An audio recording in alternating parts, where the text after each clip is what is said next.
The background. I came into a negative entity 10 years ago. I have since had unimaginable bad luck, to the point people joke that I'm cursed in my peer groups. The only person who believes me is my best friend, because he saw it too. I believe I have some type of negative entity that follows me and tries to make my life miserable. I know this sounds crazy and this will be a long post. Please bear with me and assist if you can. I assure you, every ounce of this story is true and has been a repressed memory because of how traumatizing it was. Roughly 10 years ago, my best friend's father was hospitalized for the first time. His mother is deceased. The night after he went to the hospital, I woke up to my friend pounding on my window. I woke up and he was drenched in sweat and gasping for air. He had told me that all of the lights in his house were flickering on and off. The door blew open. There was pounding on the staircase, and the appliances in the house were turning on and off, the laundry specifically. He was so scared he ran 4 miles to my house without stopping. Anon was by no means out of shape, but he was no athlete. At the time I was half asleep and just told him to come inside and we'll talk about it in the morning. Morning came, and on the way to school he explained all of these supernatural things happening in the home. I told him it didn't make sense and he had been living there for 6 months with no issues. Why the sudden change? His father was a pastor and now was no longer in the home. I made jokes with my friends and we poked fun at him saying, Anon's ghost does his laundry for him, and we thought that was the end of it. Next night, same thing. My friend had run 4 miles to my house again because the episode was traumatizing and more violent. After more fun poking, he implored us to spend the night with him and see for ourselves. I need to state that the next thing I did was very, very fucking stupid. When we got to the home, I challenged the entity, told that it doesn't exist and that it's a pussy, a coward, that will only show itself to Anon and not be present when the pastor is in the home. The rules were simple. No one smokes any weed, no one consumes any alcohol. Everyone must spend the night with Anon completely sober. Fast forward, we're all sleeping in the living room, and I awake in the middle of the night. I look at the clock and it's a little after 3 a.m. and close my eyes. Suddenly, there's pounding on the staircase and the lights in the basement are flickering. The washing machine is turning on. I instantly assume that my friends are playing a joke on me and look over. Every single person is sound asleep next to me. Out of sheer fear and denial, I close my eyes and wrap myself in the blanket. The stairs stop pounding, the lights stop flickering, and the appliances stop beeping. At almost the same moment, there was an immense amount of pressure on my chest, and I began sinking into the couch, deeper and deeper. It felt like I had 225 pounds on a bench press on my chest. I began to sweat violently and become overwhelmed with anxiety, too scared to open my eyes.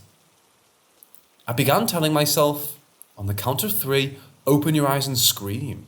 Look at what's happening. Fucking do it. On my first count of 3, I bitched out and didn't open them. The sinking sensation became more powerful and tears began to slowly leak out of my eyes while they were closed. On my next count of 3, I opened my eyes, and when I went to scream, nothing came out. But what I saw horrified me. It was a large shadow figure between 7 to 8 feet tall. I'm over 6 feet. It was transparent, and I couldn't make out any specific physical features other than what would translate to some sort of hooded cloak.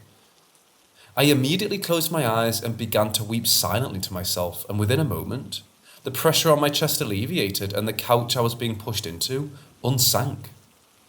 I jumped out of the couch, turned on every single light and woke everyone up. Anon clearly knew what had happened and yelled, "You fucking saw it, didn't you? What did it do to you? You're pale like I was." I explained to them the story, and we all agreed to leave and go back to my house. Since this day, my luck has been so bad that it doesn't seem any level of natural. I assure you, the reader, I'm a very good person.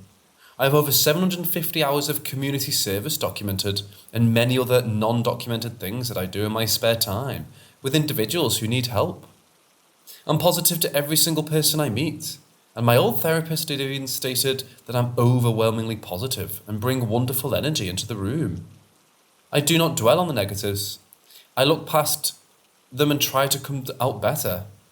I'd be willing to go over the amount of uncanny things that have happened to me over the last decade, but this is by far my longest post.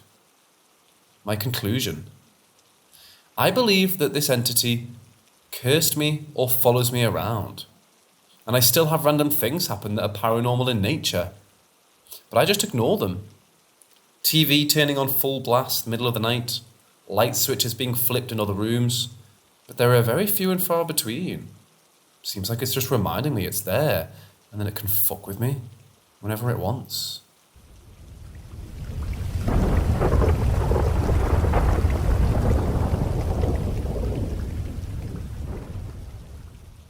In October 2020, my husband and I moved in temporarily with his dad and stepmom. While securing our next housing, we stayed in their basement. We've never liked his stepmom. She honestly just has this negative energy and makes a room feel miserable as soon as you walk in. The whole time, we noticed our things going missing with no explanation. We chalked it up to misplacing and figured we'd find everything when we moved out. I'm a bit of a crazy sleeper and saw a large dark figure twice while there, but again, bit of a crazy sleeper. Never really see figures, but sleep talk different languages and my husband say I act possessed all the time. A couple months ago, maybe December, my husband lost his wedding ring. We're still newlyweds and tore apart the entire basement trying to find it. We both distinctly remember looking in the desk drawers. Nothing. A week later, I open the desk drawer and it's sitting in plain sight. Fast forward a couple months, we move out. In our new place, I have one of the remote-controlled outlets where you can plug a lamp in and power it using the remote. We're laying down watching TV and the lamp turns on. The remote sitting untouched by my side. We think it may be an electrical issue and turn it off. A few weeks later, our living room TV remote goes missing. My husband is the main person to use this TV. I rarely do. So I chalked it up to him misplacing it. I helped search and we tore apart the living room, couch cushions, everything. Luckily, our bedroom TV has the same remote, so we used that for a few days back and forth. Then one night, he was playing video games and I wanted to watch a show. I asked if I could take the remote to the bedroom. He said sure. I get up with the remote and start walking over. And right on the end of the section or couch is the other remote in plain sight. Not under a blanket, on a cushion, nothing. Just sitting there plain as day. We both freak out, knowing how much time we spent looking for the other remote. I thought these weird occurrences would stop when we moved out, but now I'm wondering if something followed us. I wouldn't necessarily be surprised if the energy at my in-laws' house was so awful that the entity attached itself to us and followed us. What do you think?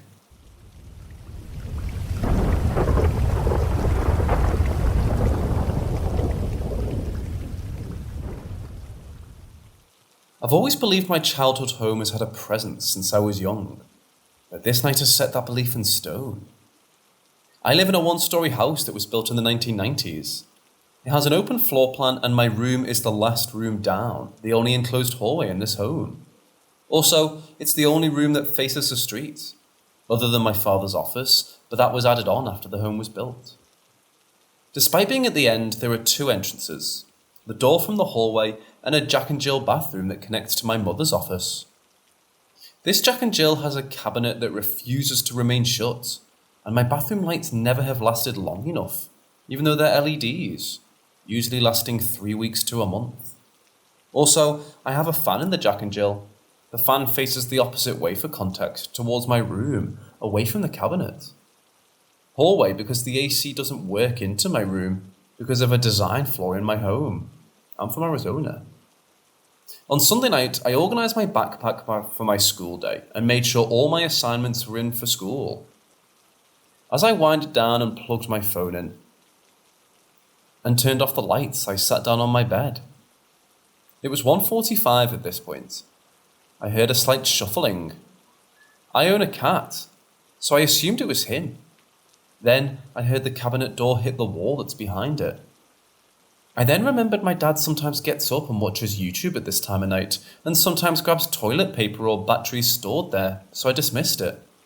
But then I heard the fan click and one of the cabinets slam.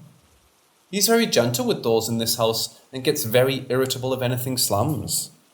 He was now ruled out, so being a main character, I yelled out, "Dad, is that you?" Getting no response, I moved to, "Mom?" And the noises started up in the bathroom area, so I yelled, "Whoever is there better leave." The noises stopped, and I made a mad dash for my desk and grabbed the box cutter I was using for a project, and then yelled out, "Leave now!" Then, very loud footsteps running away. I grabbed my phone and called my father, concerned that this intruder was grabbing a knife from our kitchen. I frantically told my dad that I believed that someone's in the house. He awoke immediately and met up with me in my room.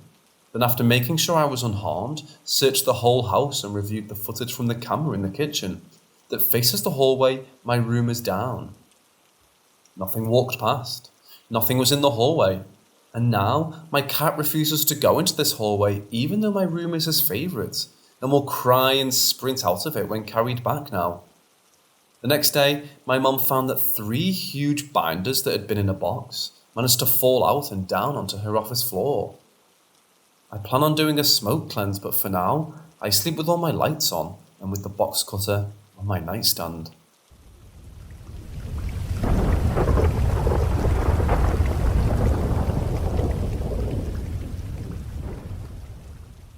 When I was 13, my pet dog Oggy passed away due to complications with his spleen. My family was very aware this was coming for a while and had a set date because he was diagnosed with hemangioblastoma 2 weeks prior, and the runtime of this condition tends to be around 2 weeks. Although my family adopted him when he was around 10 and only had him for 4 years, he made a huge impact on our family. Not only our family, in fact, but also the whole neighbourhood. When we would take our evening walks, people would literally stop their cars and ask, "Is that Oggy?" or "How's Oggy?" The little miniature Schnauzer Pomeranian mix made a name for himself. Back to the story. He was put down 2 days after my 13th birthday. The next few months I spent in agony.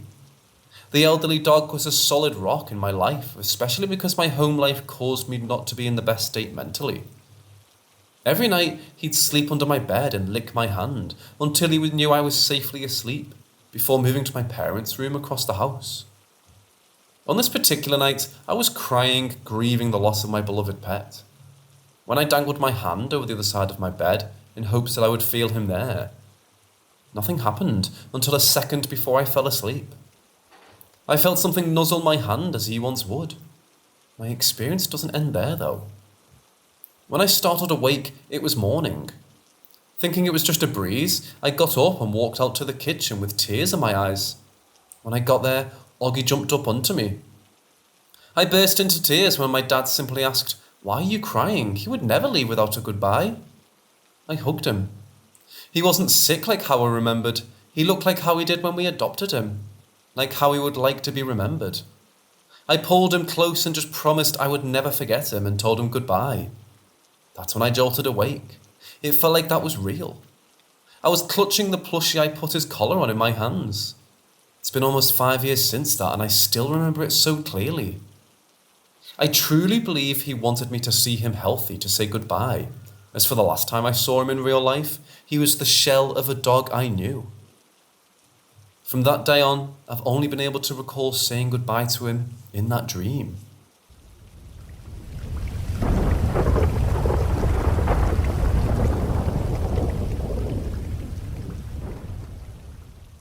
For the past 2 or 3 years, something very strange has been happening. Above my bedroom door is a clear window, as my house is fairly old and many houses had these small windows back then. This all started a while back. I'm someone who tends to stay up late after everyone is asleep. My entire room is pitch black when I sleep, and no lights in my house are on at night. However, most nights, from outside my bedroom door, there's some type of flashing or flickering bright light. It's almost like someone is playing with a flashlight outside of my door, and it's terrifying. It sometimes lasts a few seconds or a couple minutes. I'm not sure how to describe it, but it is very unusual. It's definitely not our main light, as surely I would see the flashing of it in the day. And our main light is more of a yellowish colour, whereas the flash is completely white. Our blinds are completely blackout, and there's no way for them to project light from outside as there's no lights outside that window. I've asked everyone in my family if they've ever seen this unusual flashing light, and they all claim to not have seen it. There's been times where it's so bright, it would most definitely wake you up, and none of my family did. I know it can't be anyone in my family, as it always happens when they're asleep. It's only ever happened when they're asleep. I've asked them if they've woken in the night and left their room for whatever reason when it's happened, and they said they didn't. Does anyone have any idea what this could be, or am I being stupid? I'm genuinely so confused and scared because it's something so weird that's happened to me, and only me.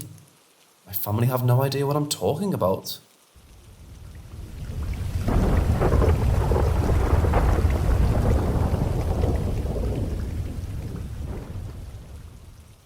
Most of this stuff happened to me between the ages of 10 to 18. Whatever these things are, they've really enjoyed screwing with me periodically. I was 17 and just got home from some event, either with a church group or some friends, I don't remember. It was about 11 p.m, and as mandated, I woke my parents to let them know I was home and alive. Don't remember why I felt the need to shower that night, but I did. The shower was a stall with a glass door and a really high pressure steam, which was almost deafening in that plastic stall. You would have to shout at me right next to the bathroom door in order for me to hear you, so that's why what happened next was so shocking. Mid-shower, there's this loud, blood-curdling female scream that I could hear from the shower. I had never heard someone scream like that in real life, and it paralysed me for a second. I have 2 sisters, so I immediately thought the worst. So I burst out of the shower and ran to my parents' room, dripping wet, wearing only a towel, fully expecting my parents to be getting up to see who was screaming. The house wasn't that big, just a double-wide trailer with an addition. I was shocked to find them still in bed asleep. Their door was open. If I heard the scream, then they should have really heard it, especially since neither of them are heavy sleepers. I woke them quickly and asked if they'd heard that scream, which they didn't. Mom was concerned, and Dad hopped out of bed and we checked on my siblings. All sound asleep. So we searched the house and even looked outside. Nothing. He usually gets annoyed and upset when I talk about the paranormal. He had to exorcise some evil spirits from a room when he was on his mission at age 20, so he prefers to have them just not exist at our house. No scary movies. This time he was pretty calm, probably because he could tell how upset I was. I wasn't dreaming, hallucinating, or making it up, and he knew it. I was standing naked with a towel, nearly hyperventilating and still dripping from the shower. Dad tried to comfort me, telling me it was probably just a cat outside. Yeah, really.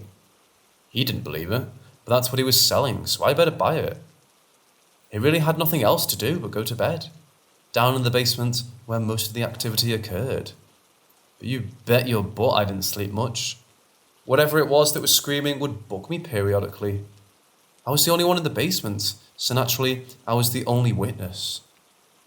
I have lots of stories my family still won't believe.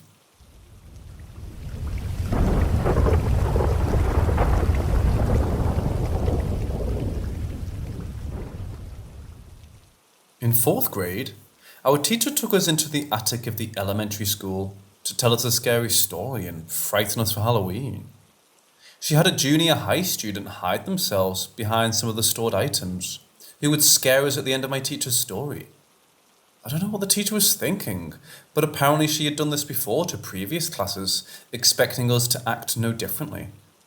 Unfortunately, my class was filled with some little paranormal hypochondriacs, so the teacher stopped doing this little trip with her students after us, probably because it didn't go as planned. The idea was pretty simple. She told us a scary story as we sat around a table in a dark attic, with the intention to have that junior high student scare us. But near the end of the story, we got scared early. When an old coat rack tipped over, people started screaming, but she calmed us down. Then the junior high student came and scared us at their part, from the other side of the room.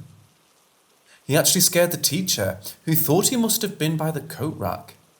Their scare had almost no effect on us though, except to make us wonder what made the coat rack tip over. No one was by it, and it was nearly inaccessible. The teacher was disturbed and wanted to exit the attic pretty quickly. As we left, one girl said she had a big scratch but didn't know where. Others thought they saw a ghost at the top of the stairs, but I think they were full of it. I was genuinely afraid, so naturally I wanted more. To make a long story short, we started knocking on the attic door to see if we could get a reaction. We had to pass the door on the way to our music class, so the boys started knocking on the door to yell at the ghost and to scare the girls. I was last in line that day and felt gutsy enough to put my ear to the door for a bit after I knocked. What I heard, I will stand by to this day. There was a massive thump like someone had kicked one of the boxes up there, and then it sounded like someone was stomping down the carpeted wooden steps. I pretty much peed my pants and ran without touching the ground much. And then I told everybody what I heard. We all went back, and at recess, some of the guys came with me as I knocked on the door. We huddled around it, all trying to secure an ear to the door. I don't think anything happened then. I'm 22, so I'm trying to remember accurately. But after a few times, 2 or 3 boys heard it with me, and we all ran away. For about 2 or 3 weeks, that's all we'd do during recess. Knock, listen, knock, run. We'd hear boxes being pushed around, things falling, but we'd always run when we'd hear the footsteps thumping down those stairs. Lots of people were stopping to knock on the door, and I was kind of proud that I had started a school trend. But had actually become pretty obsessed with it all, and the janitor and a teacher decided to screw with me before telling me off. The janitor hid behind the door at recess, and when I knocked, she said in a raspy voice, "What do you want?" I about died, and then the first grade teacher walked out from behind the corner with 2 scared-looking first grade girls, and the janitor opened the door. And they proceeded to chew my butt for spreading rumours about the ghost in the attic, and that I had terrified those 2 students and many others. They even talked to my mum about it, who was the 6th grade teacher. They all told me to stop knocking, and I had to leave it alone for a while. The ghost resurfaced the next year around Halloween time, after the janitor, one of like 2 people who had a key to the attic, found a rusty old hatchet laying on a box she had put up there the day before.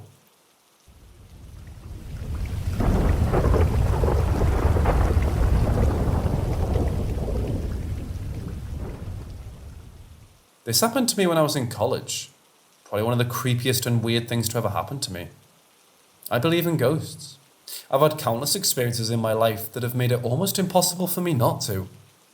This still gives me chills whenever I think about it though. I was a freshman in college and was heavily involved in the arts, theatre and music specifically. The fine arts building of my college had quite a bit of history. It was built in 1916 and had previously been one of the largest Masonic temples in the city. This is fairly evident by the symbols adorning the building and covering the stained glass windows. I also heard rumours of secret passageways under the building that ran all the way into downtown, but I will say I didn't believe them. A few of my professors had told stories of seeing shadow people or feeling like they were being watched when they knew where they were alone, but I thought they were just messing with us freshmen. I spent most of my time in the costume shop. I should note, the costume shop was on the sub-ground floor, technically the basement. I was down 2 flights of stairs from the main entrance that led you to a landing with the costume shop and another door that I just assumed was a utility closet because it was always locked. I couldn't put my finger on it, but there was just something off about it to me. On this particular evening, I had finished rehearsal for a play around 6 p.m. and figured I'd do a bit of cleaning in the costume shop while I waited for my roommate to meet me so we could go grab some dinner. I was inside the costume shop when I heard a knock at the door. I walked over and looked out of the small window to the right side of the door, expecting to see my roommate, but there was no one. I opened the door and stepped out looking around. I looked down the hallway to the left of the door to see if my roommate was hiding, trying to freak me out. Nothing. I shrugged it off as me being tired and went back into the shop and shut the door behind me. I went about my business for a bit, until I heard another knock at the door a few minutes later. I was more hesitant this time. I walked to the door and again looked out the small window. Still, there was no one outside. I tried to open the door, and while the handle turned, the door wouldn't budge. I pulled harder, thinking maybe the door was stuck, but it didn't feel like that. It felt like someone was holding the door shut. I looked out the window again and still didn't see anyone. I was now frantically pulling on the handle, feeling the fear rising in my chest. I let go of the handle, only to have it start shaking wildly. Suddenly, it stopped. Everything was quiet with the exception of my own shaky breath. Then, from outside the door, I heard the sound of a door creaking open. I gathered my strength and tried the door. It opened, and I cautiously walked onto the landing. The always locked door was ajar. I called out, "Hello? Is anyone there?" I tried not to sound freaked out, but I was absolutely terrified. I pulled open the door and was greeted by a pitch-black staircase leading down. It smelled like a tomb that had just been unsealed after 100 years, musty and ancient. I felt the wall for a light switch but couldn't find one. I reached into my pocket for my cell phone and turned the screen on. It was bright enough that I could sort of see as I made my way down the stairs. The walls were brick and the stairs were made of stone. The closer I got to the bottom, the colder it became. I was on the second to last step, straining to see what was in front of me. It was a door, a large stone door. I was about to move to the last step when I heard it, a voice. It was deep and sounded like it was right in front of me. It said only one word: "Welcome." I couldn't even scream. Instead, I ran up the stairs, tripping at one point and skinning my knee and shin. Once I reached the top, I slammed the door shut and ran out of the building. My roommate showed up 5 minutes later to find me standing on the sidewalk, shaking. After I told her what happened, she went inside to get my things and locked the costume shop door. When she came out, she looked at me with a worried expression. "That door was wide open when I went to get your stuff. Are you sure you closed it?" I just nodded my head. We walked home and didn't really talk more about it. I didn't go back into the building until the end of the next week. I just couldn't bring myself to do it. When I finally did, I descended the stairs and felt a chill shoot through my body. I looked at the wall where the door had been and there was nothing there. It was just a wall. I thought I was losing my mind. I walked to the wall and studied it. My drama teacher happened to be walking by and I stopped him. "Wasn't there a door here?" he chuckled. "Yeah, they walled it up last week. Did it in a hurry too. Not entirely sure why though. I always thought it was a closet or something." I can't say what I encountered that night. Was it the spirit of a Freemason who never left their temple? Was it something more sinister? I honestly don't know. I spent a lot of time in that building over the course of my 2 years at that college, and while I had other odd experiences, they were nothing compared to what I experienced that one awful night.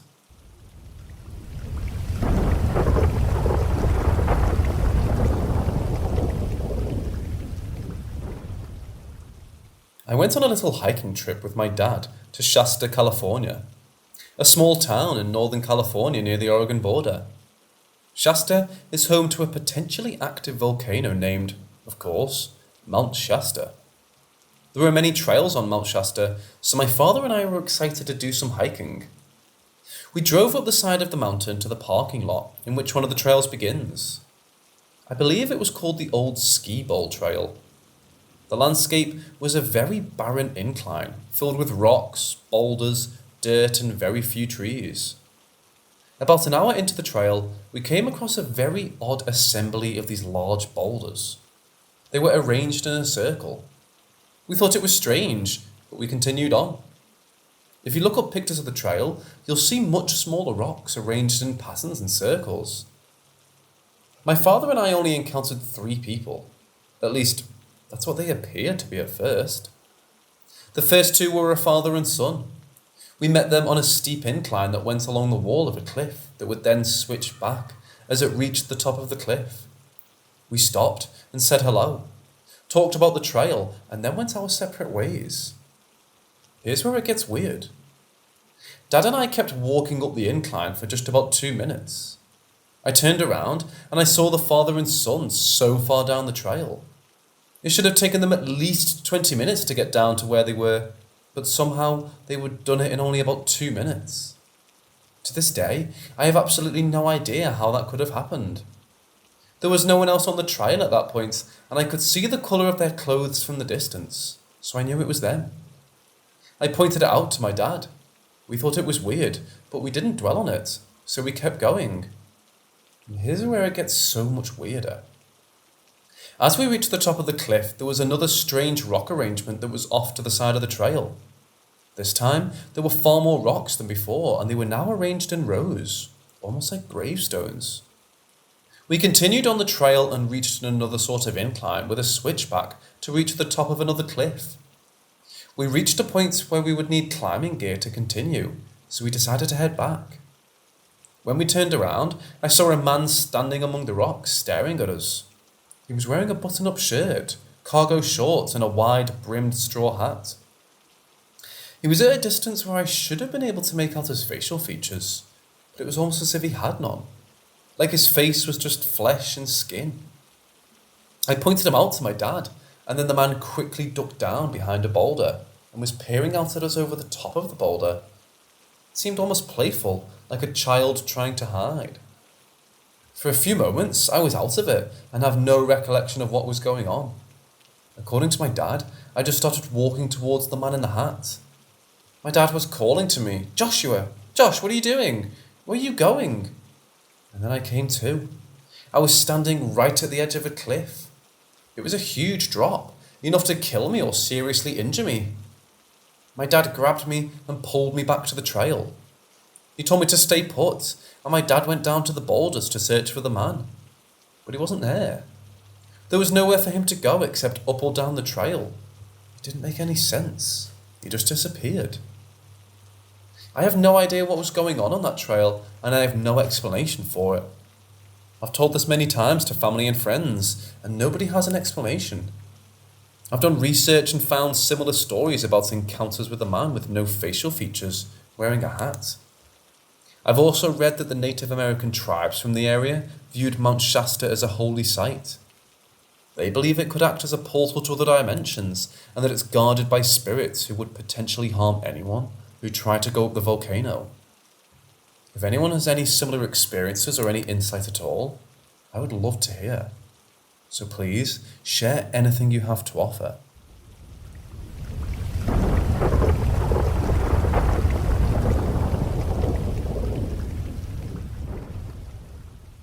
I'll start with the more predictable one.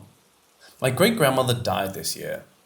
About 2 weeks before her final diagnosis of cancer, I had extreme anxiety and kept pacing in my yard.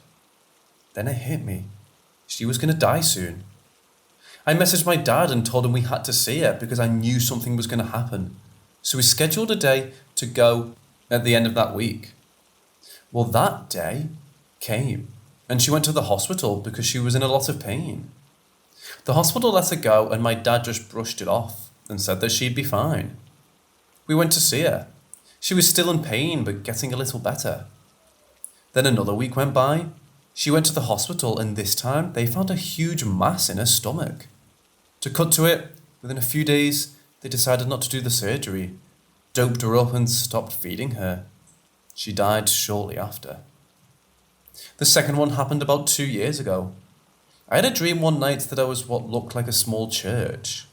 I was sitting in the second pew behind my aunt for whatever reason. I was completely focused on her and not what was on stage. At one point, she looked like she was laughing really hard and leaned into her daughter. Now, mind you, I could only see the back of her. Now, fast forward about 4 months, I get a call that my grandfather died. Not natural causes, bad accident. I flew out to his funeral and got a case of deja vu because the funeral home looked so familiar. I sat in the third pew back while the same aunt I had dreamt about was in the first. She was crying hysterically and leaned into her daughter. It hit me like a ton of bricks. I had dreamt of my grandfather's funeral but had no clue. It still bothers me to this day. I don't know that's what it was. I doubt I could have stopped it, but there's always that maybe in my head.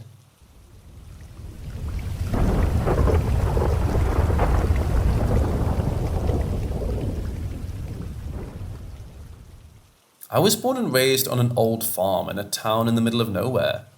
Nothing but fields surrounded the town. Only 2,000 people lived there, so it was a tight-knit community where mostly everyone knew everyone. 4 years ago, I moved to the biggest city in my country with my mom. I wasn't a fan of the move and cried myself to sleep every night for almost a whole month. But I slowly grew to love the city and the opportunities. I also started thinking back to my childhood home.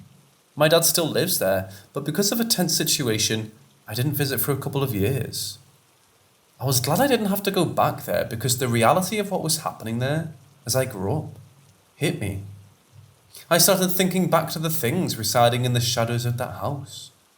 The house was almost definitely haunted in every possible way. Here are my experiences. In this small town, my best friend and childhood friend lived only 2 houses away. She's a sister I never really had, and I was basically a 4th child to her parents. There was something about her mother, though. She always talked about spirits and talked about how she could see that I had a certain gift. I would always laugh and not think much of it. I believe in total there were 3 spirits residing in my house. I'll tell you my experiences about each of them. The first one is the most peaceful one, I guess. When I began sleeping in my own room at around age 5, I always felt someone sit on the side of my bed. I could feel their breath on my face and sometimes even saw their shadow on the wall, caused by my nightlight. This spirit never scared me or did anything other than watch over me. I think this person was my grandfather, who I never got to meet. My dad showed me a picture of him, and I just felt it was the spirit watching over me. I just recognized his face in an instant for some reason. It could also be some kind of protector, I thought. I've had many near-death experiences, but somehow always managed to survive at the last second. I was almost hit by a bus once, but it managed to stop a couple inches from me. I got 2 chopsticks lodged into the back of my throat. Don't ask how. And I was choking and bleeding. My parents were about to drive me to the hospital when it strangely stopped and I acted as if nothing happened. I didn't have a choice. This spirit was what made my oldest brother believe me when I said there was a man in my room. There was a period of time where my mom and I would sleep in the same room, since my room had a weird smoke smell that wouldn't go away, and I always felt like I was choking when I was in it. One night, I woke up to the sound of someone walking. You know the sound it makes when you're wearing a big jacket? That's exactly what I was hearing. I sat up and saw someone in white walking back and forth in the room. I wasn't expecting it, and I froze up, but ended up going back to sleep. I told my mum and my brothers the next morning, but they just laughed. A couple of months later, I took a trip to Italy with my grandma while my mum went to Norway for her work. My oldest brother ended up sleeping in our room since there's a huge bed. When I got back from Italy, my brother came up to me and said, "You were right. There's something in your room." I asked him what he meant, and he told me what happened.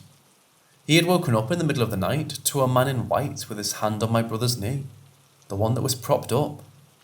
My brother was frozen, then he saw the man stand up and walk to the window, disappearing without a trace. All I told him was, "I told you so." The next spirit is just downright creepy. He mainly resided in the kitchen area and a stockroom that used to be a bedroom. When I was in the kitchen, I always felt that someone was watching me from the windows. Stuff would go missing and somehow always end up somewhere in the kitchen. I lost my Nintendo and couldn't find it for a month. And then one day, I looked in the bread drawer and there it was, on top of the wheat bread. If I was angry enough, I would downright demand my stuff back and I would find it, not even a minute later. One day, I was running late for school and my keys were gone from my nightstand where I had left them. I checked all over the house, but I found nothing. I stood with my jacket, shoes and backpack on in the middle of the kitchen and yelled, "Give me my keys, I'm going to be late." Then I found them in the knife drawer and ran to the bus, which I almost missed. The situation is quite comical now that I think about it.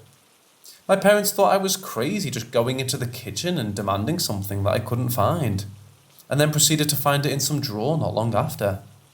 Somehow, if any of my family members couldn't find something, I somehow always managed to find it. I never had that many scary experiences with that one, except one experience that my mum told me about. When I was just a baby, I had to sleep in my crib in the bedroom connected to the kitchen. I would always wake up in the middle of the night crying and agitated. My mum wouldn't admit it at first, but she at one point saw a figure standing over me when she woke up to me crying. This last story is downright skin crawling. We had a big, beautiful garden and a patio with it. Remember my best friend's mom? She once stepped out onto the patio and paled in an instant. Her hands were shaking and she turned back around and walked into the living room again. She told my mom with the straightest face that something evil resided there. This one is even one of my parents and brothers had seen. They now admit that there's something peculiar there. Sometimes, when you look out the window, you catch someone walking by. Sometimes it's a shadow, someone you know, or even yourself. I once saw my dad walk by, but he was drinking his coffee next to me. And yes, I even saw my own silhouette walk by. I once, from my room upstairs, saw my brother standing in the middle of the garden. I went to go see what he was up to, but bumped into him walking out of his own room. My situation with my father has gotten better, and I'm finally visiting my dad, his girlfriend, and my little 3-year-old half-brother. I love my little brother to death. He sometimes scares me though. One day, my dad had asked me to play with him in his room, which was my old room, so he was playing with his Legos. I wasn't paying much attention, texting some friends, when I suddenly heard him saying, "Far, far." Now in my language, that means the dad of my dad, so basically Grandpa. I've never met my dad's father, as I mentioned earlier. My little brother kept exclaiming, "Grandpa, Grandpa," while looking at a chair in the corner of his room. My dad then called us downstairs and said it was ready, so I picked up my brother and sped to the stairs in a bit of a shocked state. Another day, as I was overlooking my brother playing, he threw a blanket over my head and crawled in under, and came up into my face and said, "No ghosts can find us now." I just laughed and said I was going to scare them all away, and told him his toy dog was ghost repellent. We then went downstairs, and I said to my dad and his girlfriend, "Isn't it a bit early to tell him ghost stories?" They immediately stopped what they were doing, confusingly looking at each other, and then they proceeded to tell me that they've never told him about ghosts or anything. They fear would get him scared. Maybe he's seen it on TV or something, but nonetheless, it's strange.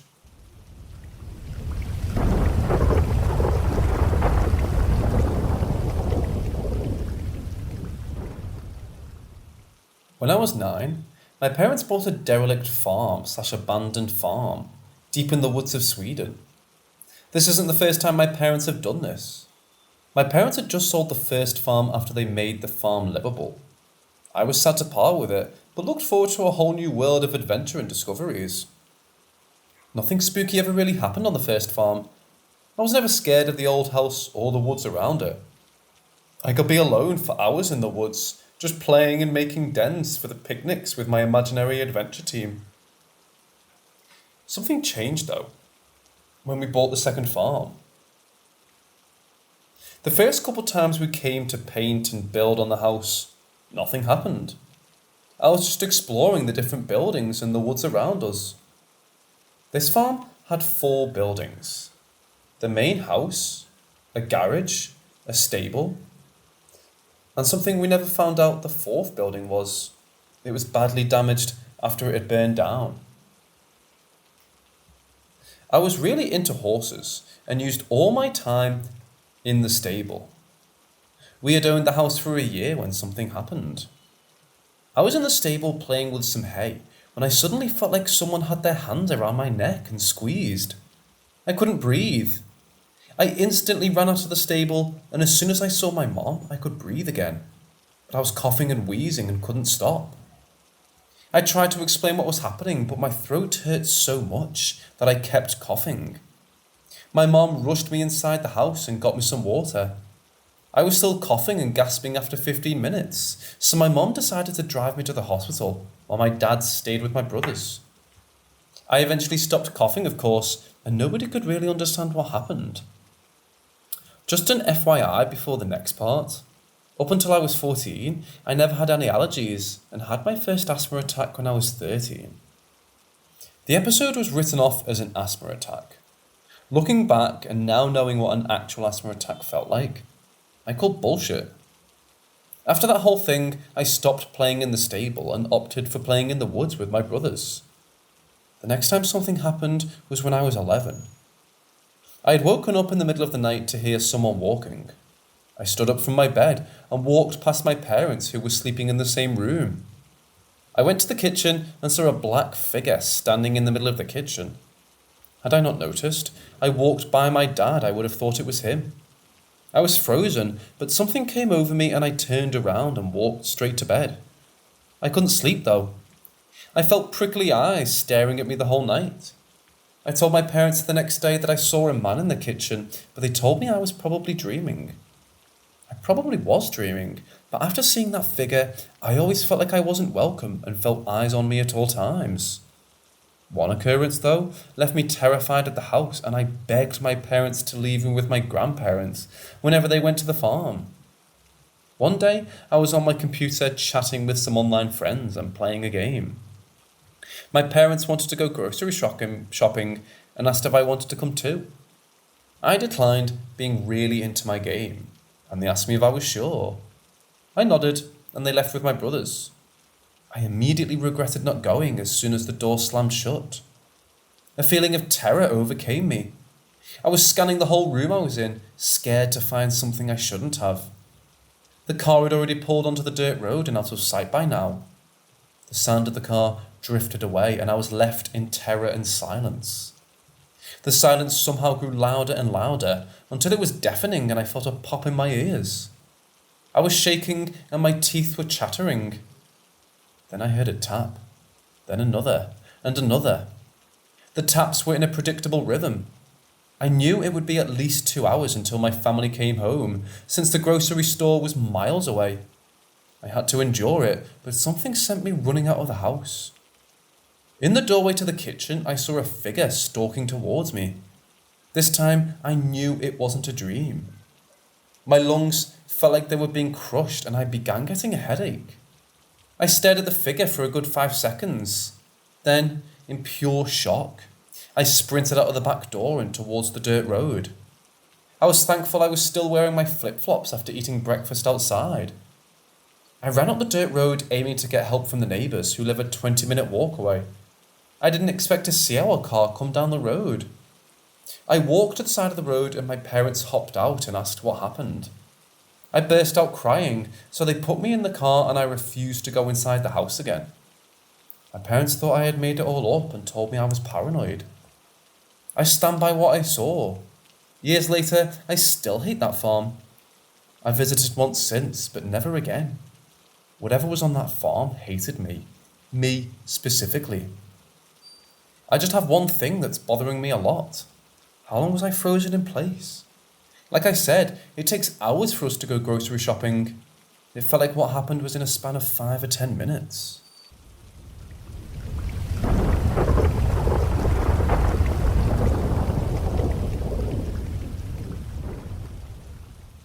My grandpa is still with me 2 years after his death. I've never been scared though. My grandpa died very spontaneously and very fast. At least it felt like that. From the moment he'd been taken to the ER to the moment the nurse told us he was gone, it had been 13 hours. 5 of those hours had been spent in his room, waiting for him to pass. I didn't sleep for over a week, and I had an exam the day after. I was regretting the fact that only that year I started visiting more often and not earlier. My grandpa wasn't like the typical papa you see on TV or hear about from your friends. He was cold and didn't know how to express how much he actually loved me and my brothers. He showed his love in different ways. Like, he named his sailboat after me. He would take us out for ice cream and actively tried to get us to go somewhere when we visited. Yes, those can still seem like normal activities, but it was the fact that he was very silent about it. It's rare that I saw him smile, but when I did, it was always something me and my brothers did. He had always been proud of my first older brother landing a great and stable job. He was very proud of my other older brother when he was accepted into the military and trained to be a Royal Guard. He was sure to come to all my performances, and if he couldn't, he would get someone to record it so he could watch it. He was always filming with his little camera. I never thought about it and just smiled at the camera and made a funny face. I'm thankful for him filming almost every minor moment. Now I can look back at the moments I took for granted.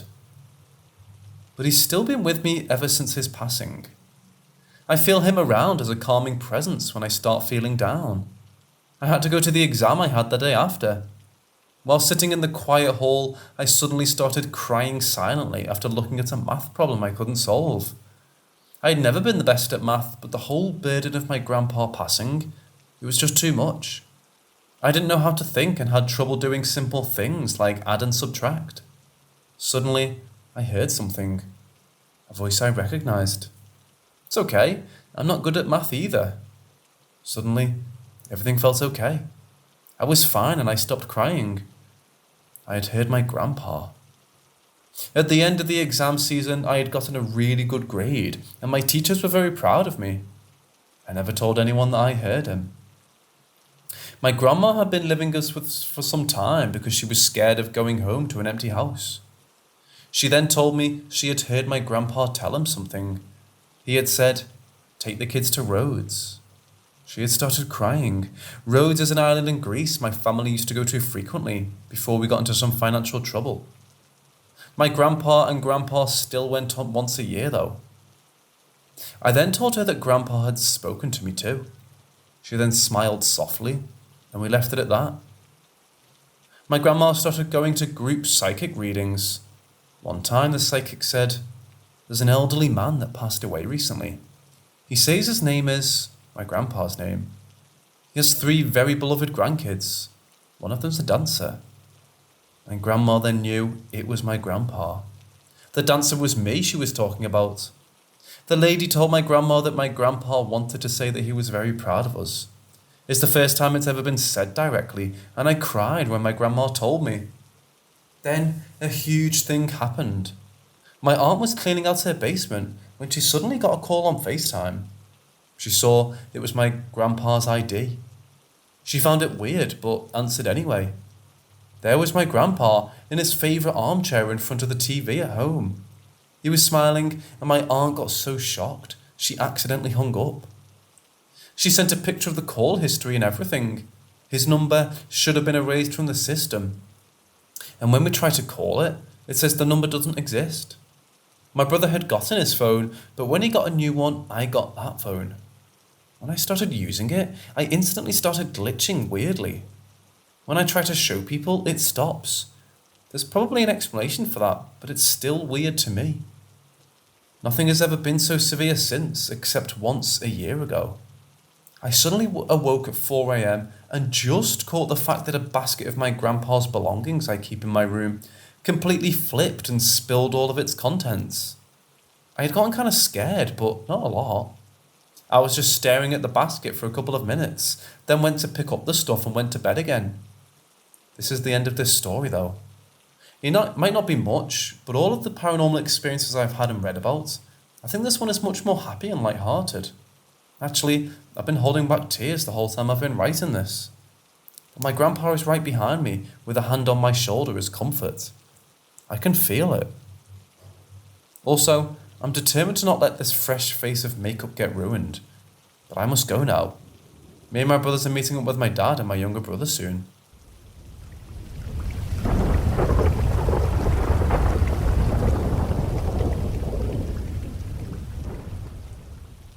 So that night, I said goodnight to my mom and went to sleep, without waiting for my dad who was on his way home from work, since I thought I'd be waiting too long just to say goodnight to him. However, shortly after I went to bed, I heard the keys jingling, so I knew my dad was back. Excited, I could say goodnight to him. I jumped out of bed and opened my room door without going out yet. My room door was in such a way that I could see part of the living room, where the front door was, plus half of the sofa. As I was looking out of my room, I saw what looked like this silhouette of a woman, sitting rigidly straight on the sofa with really long hair. Initially, it didn't occur to me what I was looking at, because you know when you're in that state of looking at something but it's not registering in your brain at the time? Yeah, that was me. As I started to notice what I was looking at, I felt this sudden wave of extreme fear. It felt like time slowed down when I was looking at that silhouette, because I didn't even hear my dad opening the door in the background or anything like that. I also have this fear of large spaces just filled with darkness when my back is turned to it, and my room at that time was huge. So naturally, when I was standing at the door, my room space behind me felt enormous and extremely dark, and I felt like something was standing behind me. I was so scared, I ran to my bed and jumped in, pulled the covers tight around me, and didn't open my eyes for the rest of the night. When I woke up the next morning, I started to doubt myself because I wasn't wearing my glasses when I saw that silhouette. So what if I was hallucinating? Also, what if it was just my mum sitting there waiting for my dad to get home? However, I was pretty sure my mum would never just sit in the darkness of the living room doing nothing, and definitely not sit as straight as that woman did. That night, I decided to open my room door to see if anything on the sofa seemed different. And yep, when I looked out without my glasses on, I saw absolutely nothing. No silhouette, nothing. Just the darkness and the moonlight streaming in from the window. Fast forward about 4 or 5 years to the present day. My family moved house, and one random day, my parents and I happened to be chatting about our old house. I decided to tell them what I saw those few years ago, and I never told my family what I saw. I thought they would laugh at me and say ghosts don't exist and stuff like that, but instead, my mum told me that at the back of the old house, she always felt like someone was watching her, or someone was walking past the room when she stayed up to do her work at night. My dad commented and said he always had nightmares when sleeping. I was really surprised because my parents never told me they felt something creepy about the house. It then started to click together because I realised everyone in my family felt something or saw something in the old house. I recalled the time my sister told me that one day, when she was sleeping, she opened her eyes and saw her soft toy get up from its basket with its arms outstretched and head tilted, just walking towards her. She blinked and it was back in the basket. At that time, when she was telling me the story, we were still living in our old house. We were alone at home and standing in front of the glass cabinet where our soft toys were kept. I remember looking at that soft toy as she told me what happened, and I felt that same fear when I saw the silhouette. I never looked at that soft toy again. Another time, still at the old house, she told me that when she was sleeping, she randomly stretched out her arms and she grabbed onto another person's hand. She was so scared she didn't dare open her eyes to see what or who she grabbed onto. My sister also told me the time she had a nightmare when sleeping in the old house about this blue-faced ghost that lived behind the curtains in my parents' room. After she had that nightmare, she was always afraid of being near the curtains in my parents' room, and I never thought much of it until now. After my parents told me their stories, my sister told me her stories back at the old house, and my parents only told me recently, I felt like everything made sense and that I was more confident than ever that I really saw the silhouette that night, because I was never really confident I did. I miss my old house dearly, but every time I think of my old house, I can't help but think that I lived in what was a possibly haunted house for 15 years of my life.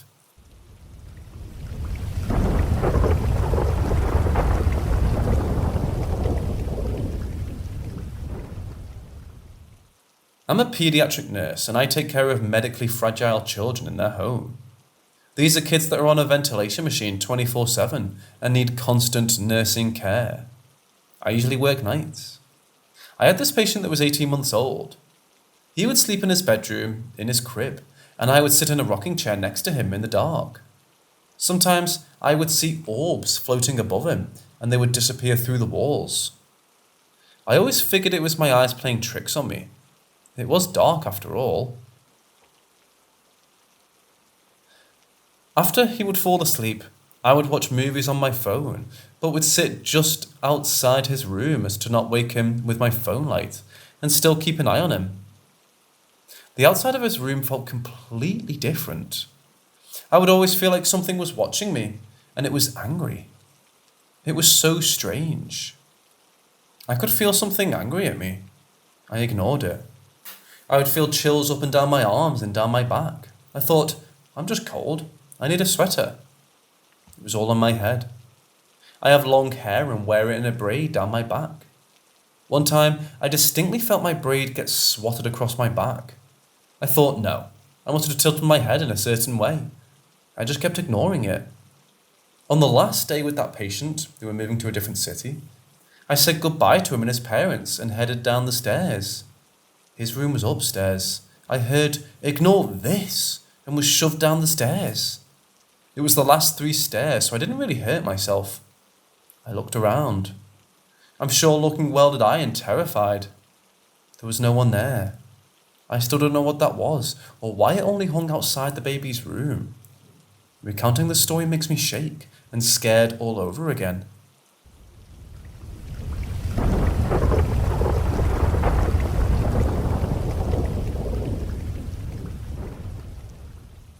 In 2002, my youngest brother unfortunately passed away from cancer at the age of 5.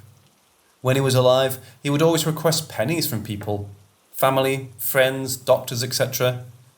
At the time of his passing, he had collected a water cooler jug full of pennies, and we buried him with a huge bag of them. Over the years, we've randomly found pennies on family outings, whenever we're feeling down, etc., and have always taken it as a sign of him saying hello. My dad was always skeptical of this and has always had a hard time with his passing. One day, my dad was in the waiting room at the hospital to see his doctor when he saw this old lady. She had a walker and was mumbling to herself. She kept swatting at the air and shaking her head. Finally, she approached my dad and said, "I normally don't do this, but he won't leave me alone. Did you lose a young son?" My dad shook his head, yes.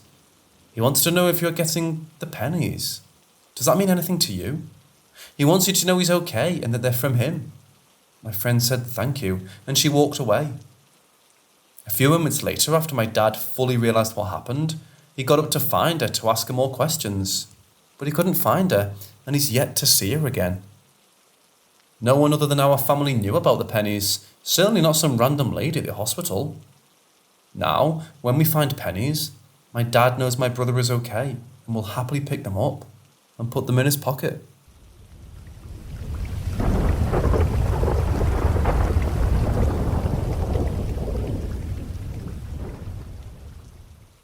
I believe my dad and I shared a dream where we were both attacked by shadow figures. For context, I grew up in a ruralish Pennsylvania. The house I lived in was built in the 80s and had a large front yard, with a smaller backyard that leads into a forest. Trees surrounded the entire house, along with a stone path.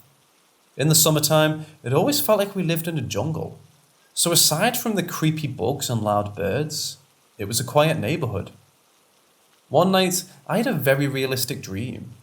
It was daytime, and I could sense that I was completely alone in the house. I walked into our living room, which faces the front yard.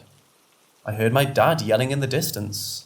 His screams quickly grew louder and more urgent.